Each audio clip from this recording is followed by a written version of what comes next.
write a post that will get people to comment and generate discussion? What are some of the best ways to do this without being cheesy or begging for attention? And if you see people walking around behind me, also I'm in her campus office right now, so that's what's going on. Hey, it's fine.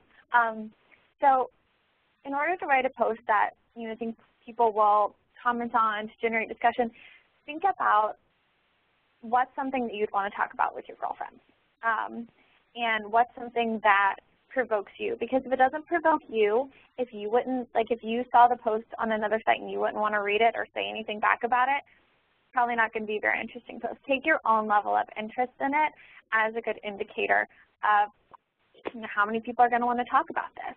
And I think that with any blog or website, it's your own voice, and the readers that are going to start following you and that are going to like your blog are going to be people who connect with you on some level. So think about that and really take that into consideration when you're thinking about what I should write about.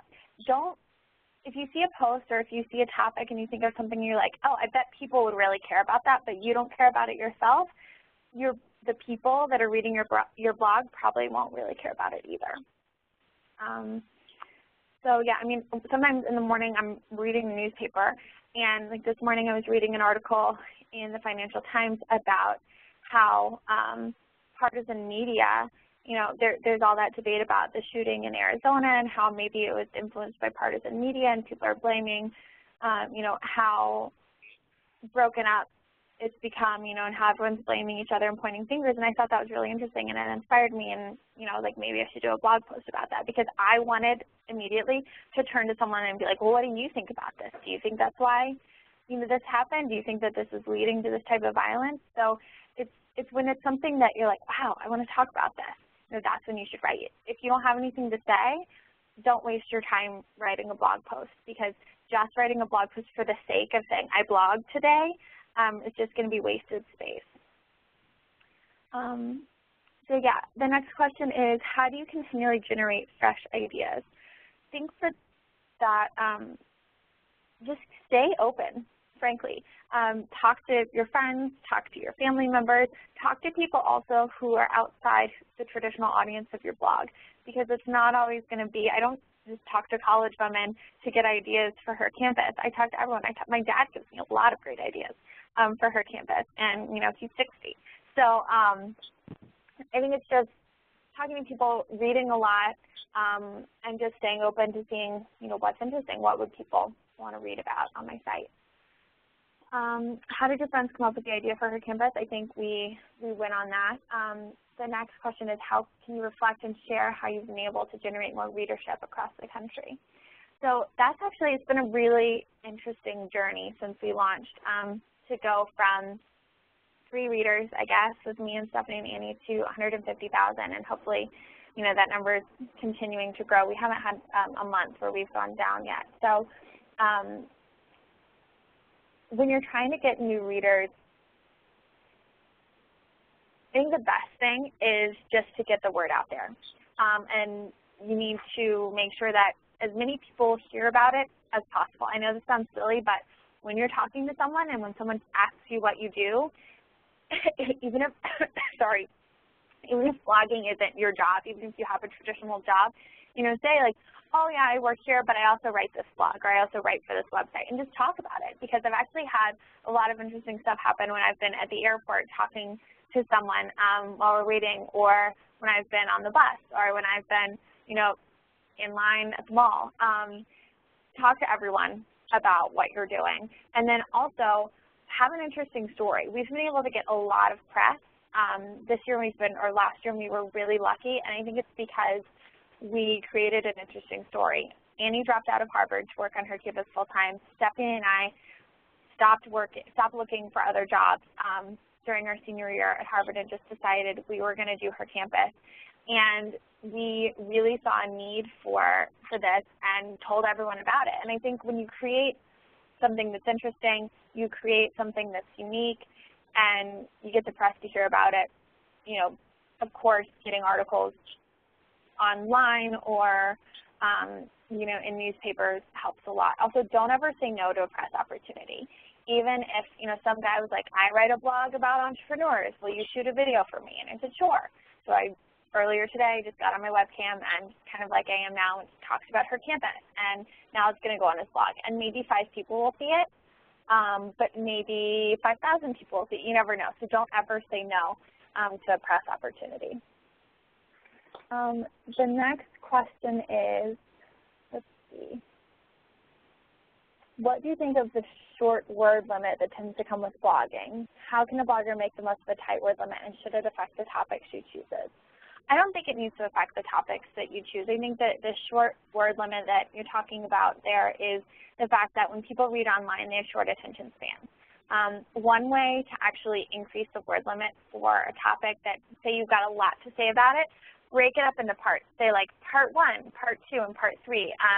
And instead of just being parts, have, like the question is that, I'm wondering about this, and then like, now like I have some thoughts, and like here's my conclusion, and those can be 3 different blog posts. Also, if you break up the paragraphs in your blog post with pictures, I know it sounds silly, but people will read more of your post. When people are reading online, they like seeing pictures and short chunks of text. There's nothing scarier on a web page than a full chunk of text with no spaces, no paragraph breaks. That just makes people run away. People are not going to read it at all. So break it up into different posts. But I don't think that it should limit, what you want to talk about. It's actually a really good editing tool when you're blogging because you can't just rant about things. You can, but people are going to lose interest. Your thoughts need to be edited. And when your thoughts are edited, you seem to come across clearer, and you seem to come across as more thoughtful. So actually the short word limit is a great thing because it can really help you get your point across.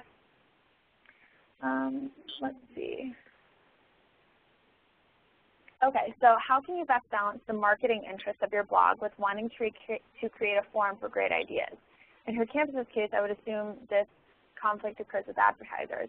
For Strong Women, Strong Girls, it occurs with marketing for the organization and what we do. So I think that it's important to think about both pieces, but to also have people that handle the different sides. So when we're talking about the ideas for her campus and where our content is going to lie, that's Stephanie. That's our editor-in-chief.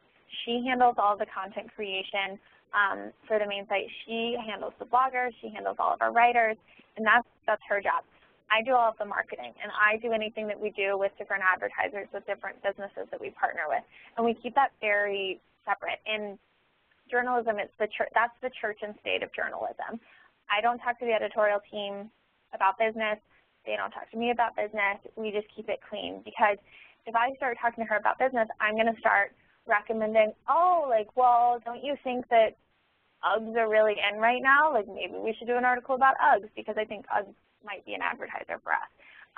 And then it's not genuine, and it's not honest. So I think with Strong Women, Strong Girls, I would make sure that you have someone different who's heading up the mission and heading up, what you guys do, and then someone who's taking that and marketing it out.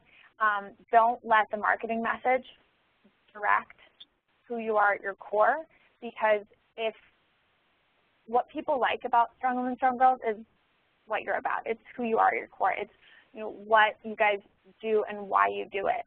And you shouldn't try to alter that because you think it would get you more press, or you think that it would help you be more flashy, and then more people would care.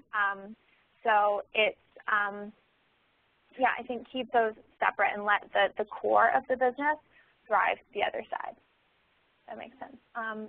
So Catherine sent me a question. How, if at all, do you respond to negative comments on blog postings? So there was actually a question I just remembered earlier. Someone asked, do people have to create accounts to leave comments? So in order to leave a comment that doesn't need to go through an approval block, people do need to create an account. But if they leave an anonymous comment, we do have to approve it before it goes up. And we do post negative comments. If comments are slanderous or mean towards a specific person, for example, a campus celebrity, if someone, says something about them, maybe it's a rumor, maybe it's the truth, I don't care. But if it's something about their personal character, we just don't put that up because that's not our place and that's not what we're for. We're not a gossip blog. But if people say, you know, I think this article is stupid, sure, we put that up. And most of the time our writers will respond directly and be like, I'm sorry you thought that, you know, what are the ways that you would improve it? Because I think a lot of times people will just be in a really bad mood and want to take it out on somebody, and the internet is a great forum for that. You can put up whatever you want, put it up anonymously. It can really hurt someone's feelings, and then you can just feel better because you were mean to someone, and no one has to know that it was you. But if you can kind of nip that in the bud as a publisher or as a writer, because if you respond, you're like, wow, I'm really sorry you feel that way. You know, this is why I wrote the article about this, or this is what I was thinking, and, you know, I'm sorry we disagree. It's very rare that someone would come back again at you and be like, yeah, but you're still wrong, or you're still stupid, or whatever it is. And then anyone reading that comment thread will see, oh, article, mean comment, oh, writer of the article responded directly to the person who wrote the mean comment. And then they'll walk away being like, wow, what an immature person to leave such a negative comment on the blog, and how mature of the writer to come in and respond to them directly.